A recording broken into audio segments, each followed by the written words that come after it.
આ ચૂંટણીમાં ઘણા દેખાતા બેન થઈ ગયા ઘણા. અમિતભાઈ સત્ય કહું તમને, એક સીટ ઉપર 9 ઉમેદવાર ઉભા હોય, 10 ઉમેદવાર ઉભા હોય, અને પછી અમારે 13 તારીખે ચૂંટણું પૂરું થયું અને 20 તારીખ સુધી બધા પેક. પછી એ 20 તારીખ સુધી મેં બહુ વખત કર્યા, ગમે ને ગમે એટલા વાગે ફોન કરો, જાગતા જ હોય.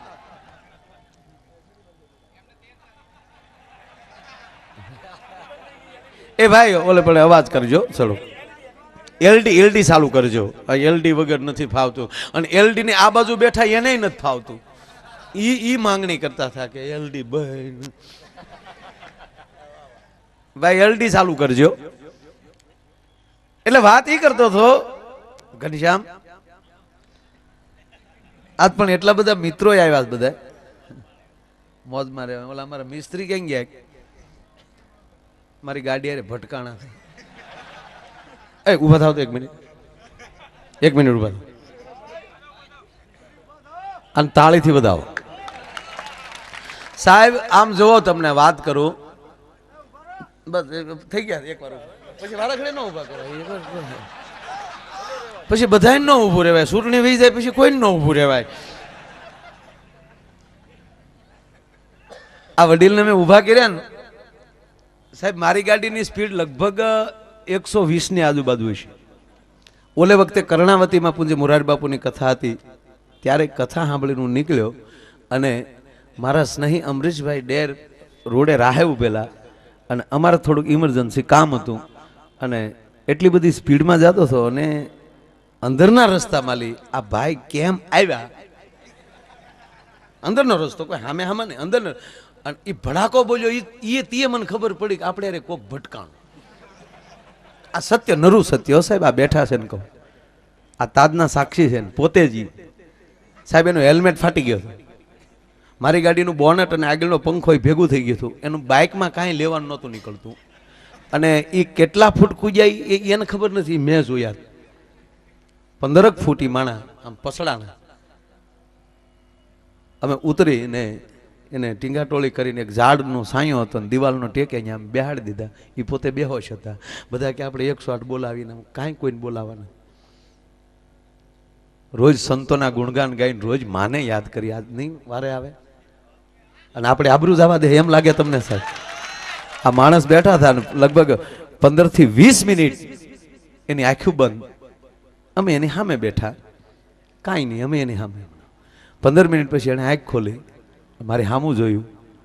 આ અમદાવાદની વાત કરું, કર્ણાવતી ક્લબની બાજુના રસ્તાની વાત કરું સાહેબ, એનાથી 1 કિલોમીટરની આજુબાજુની વાત.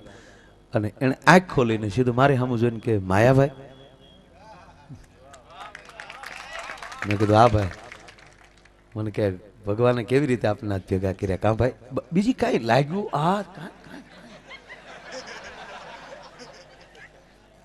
મિસ્ત્રી, હું બપોરે સાંજે જમ્યો નહોતો સાહેબ. પરમાત્માએ મારી આબરૂ રાખી, અને આહુડા ફૂકાતા નહોતા ત્યારે. કોઈ તમારે ધ્યાન રાખવું જોઈએ, મને તમે નહીં કાંઈ ચર્ચા નહીં. મેં કીધું વડીલ તમારી ગાડીમાં હાવ ભાંગી ગઈ. મને કે ભલે ભાંગી ગઈ, તમારી ગાડીમાં માયાભાઈ ક્યાં નુકસાન નથી થયું? અમારે કનકેશ્વરી માની કથા હતી ત્યારે માયાભાઈ અમે તમને ફોન કરેલો, આપણે ફોન પર મળ્યા હતા, તમારી તારીખ ખાલી નહોતી. પણ આજ ભગવાનને આમ મેળવવા હશે ને તો તમે એટલી સ્પીડમાં જતા હતા ને તોય મેળવવા માટે, ભગવાને રોકવા માટે કદાચ આપણને ભેગા કર્યા છે. આ જા થાય જે થાય એ પરમાત્માની કૃપા જે સમજતો હોય ને સાહેબ, એનો કદી વાળ વાંકો ન થાય છે. નકર હગા મોટા બાપુના છોકરાને ગાડી અડાડો તોય 2 લાફા માલે, બ્રેક મારો, બ્રેક મારો.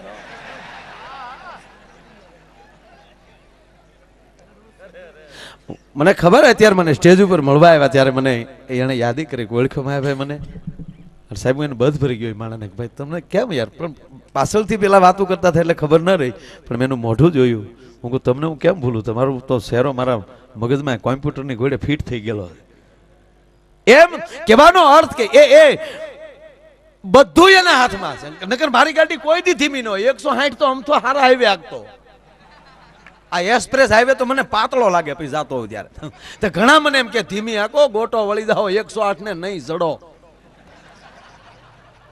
આવું ઘણા મન કે. એક ભાઈ તો સતત કહેતા કે આની ગાડીમાં ન બેન, ઈ બેહે કે ઉલટી જ થાય. રાખજો મને ફેર જોડે આમ જ કરતા હતા. હમણાં ભાઈ મળ્યા મને કે માયા ભાઈ હકા એટલે હાકી લેવાય. મેં કીધું કા? મને કે હું ધીરે ધીરે જતો હતો વાહ હેલી કોકે ભટકાડી.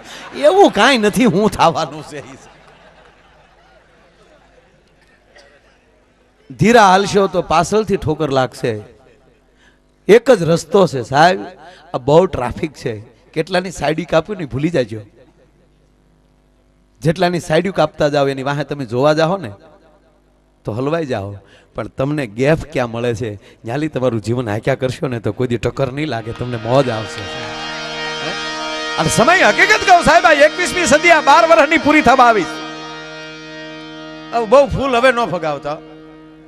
આ ફૂલ ભગવાન હાટું છે, અમારે હાટું નથી ભાઈ. આ ફૂલે હું પાપ કર્યા તમારા પગમાં પડે. હાલ કેટલી મહેનતથી માળીના દીકરા આ છોડને ઉછેર્યો હશે, પછી આ ફૂલ ખીલ્યું હશે. એ પરમાત્મા માટે ખીલે છે. કોઈ માણસ ખીલતો હોય ને સાહેબ તો પરમાત્મા માટે ખીલે છે. આ તમે અમારા પરમાત્મા છો એટલે અમે ખીલીએ છીએ તમારી આમાં. પછી અમને આવી રીતે ક્યાંય ક્યાંય ઘા કરો. હમણાં મારા હું તો ફૂલ તોડતા અચકાવ સાહેબ. ફૂલ જોડ મારા ઘરે ફૂલઝાડ તો હોય જ ને. પૂજામાં બેહવું હોય ત્યારે વળી 2-3 ફૂલ લઈ લઉં. બાકી એની રીતે ભલે ખરી જાય. એની રીતે ખરે ને એમાં બહુ મજા છે. માણસે એની રીતે ખીર્યો હોય ને તો આઘાત ન લાગે સાહેબ. કોકે તોડી લીધો હોય ને તો આઘાત બહુ લાગે ફલાણાને. એની રીતે પાકીને ખરવા દેજો એટલે મારો બાપુ જો મીઠાશ વાળો થઈને પછી જાય.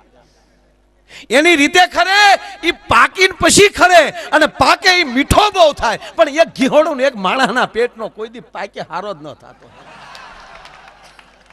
દરેક વસ્તુ પાકે એટલે નરમ થાય, પોચી થાય, મીઠી થાય. કેરી હોય કાચી હોય ત્યારે કડક હોય, ખાટી હોય, પાકે એટલે મીઠી થઈ જાય.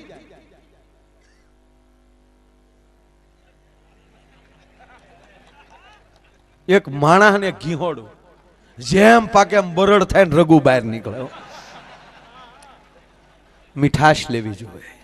અને એ મીઠાશ ક્યારે મળે કે બીજાની પ્રગતિ જે માણસ સ્વીકારતા શીખી જાય એને પછી મીઠાશ બહુ આવે. નકર ભગવાનની પાસે એક પણ એવી પ્રોજેક્ટ નથી કે એની અંદરથી દુઃખ આવતું હોય. દુઃખ નામનો પ્રોજેક્ટ જ નથી ભગવાન પાસે. પણ સુખ ગોતવા જાવ ને એમાં દુઃખના ભાલા ઉભા થાય. દુઃખનું કારણ જ સુખ છે. હમણાં એક રીત સુનો ભાઈ મારી પાસે રોવા મળ્યો. મને કે માયા ભાઈ 11 લાઈન ને થાંભલે ચડીને તેણે તાર પકડી લેવાય પણ લગ્ન ન કરાય. હવે આ કેવો દુખીના ડાળિયા છો છે. મને કે 20 વર્ષ ચા માયા ભાઈ લગ્ન છે 20 વર્ષ ચા. કોઈ દી ધરાઈને ધાન નથી ખાધું, રાંધતા જ નથી આવડતું, રાંધતા જ નથી આવડતું. અને કોને ખબર મારા બાપાએ ક્યાં સોગડીએ લગ્ન લીધા હોય.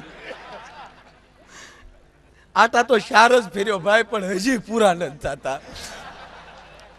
હવે આવા અમુક નીકળે કંપની ફોડ. શું કરી લો તમે?